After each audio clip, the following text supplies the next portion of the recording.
Julia, școala aia ta primește orice fel de oameni? Adică, dacă unii dintre noi nu suntem oameni, Alberto...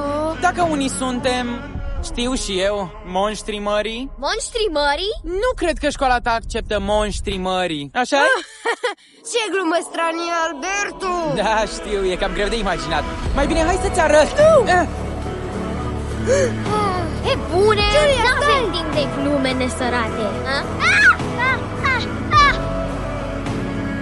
Monstru mării! Luca?